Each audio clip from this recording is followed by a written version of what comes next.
Okay, Geoff. So we've got a point. The sequence of wins come to an end, but we're still undefeated. Yeah, and like, on the balance of the game, anyone watching would know we would have taken that, even despite we were 2-1 up. So you're always going to be slightly disappointed you didn't see it out. But on the balance of play, I think they had the better of the chances. They were the more sort of brighter team, sort of more aggressive team, I should say. We couldn't get it going. We got it going in parts, but yeah, I just feel that what happens in a sequence of a sequence of wins is sometimes you get these performances, and sometimes you're on the one side of it or the other side of it. And then, like I say, we will take the draw at the end of the game, but so when you're taking a positive, it's like despite obviously being against it, we've still got something out of the game, and that's the thing we've got to take out of it, really. Okay, as you say, I mean, if you look at the chances, Jack's made a couple of saves. There's a one-on-one in the first half. There's another good stop to his left. They've hit the bar 2 or 3 times in the game, so I think that's probably right. But we were up twice in the match.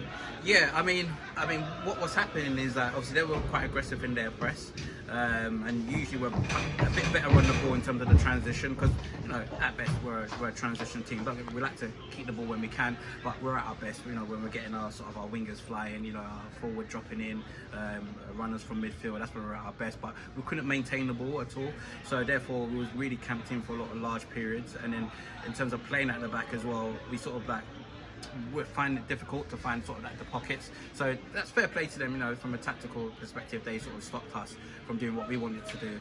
I thought we could have got a little bit more direct, and I'm not saying obviously play long ball, but I'm talking about going directly into the forwards to beat the press, because sometimes that's the best way to do it. When you're struggling to play out, you go into your forward guys, and get them 1v1, because I thought if we did that enough, we would have got fruition. When Fred and Noah were 1v1, they were always going to go past their players. So from our perspective, I don't think we did that enough.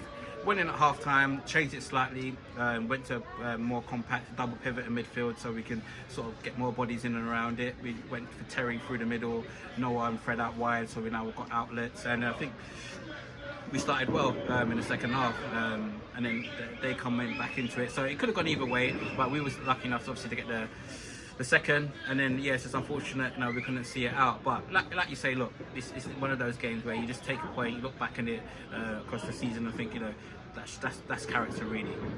Okay, we changed. Made a lot of substitutions at the end. We had a lot of players, people like MK, for example, with Sully coming on. Did that work? Do you think they were? Yeah, I think at that time, what you find with a lot of the pitches, they seem to be quite heavy. Again, credit to the ground staff again for getting the game on. I know quite a few games would have been off today, so the ground is outstanding in terms of the surface, but they are quite heavy in terms of where it's very soft. And when we played another game like this, Barkingside, another tough game. So it's tough for some of the players, not to single anyone out. So we have to keep it up a little bit, because when you haven't got the ball as much as you want and you're sort of chasing around, it does take it out of you. So we have to change it up a little bit. And the thing is, what we needed at that time was that Sully and MK to just aid with us in terms of maintaining the ball, in terms of possession, because it was just coming back, and after a while the inevitable war happened. So I felt, they all sort of made an impact. Joe again came on, was the outlet as well.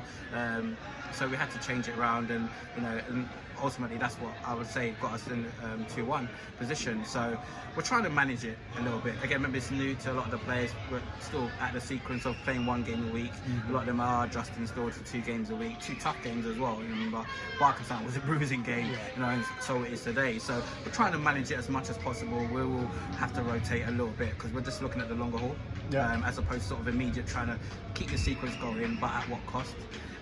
So Adam was away today, in a different scenario maybe he would have played, but we just got to rest players and make sure when they come back they're at 100%, so we can have them for the longevity of the season.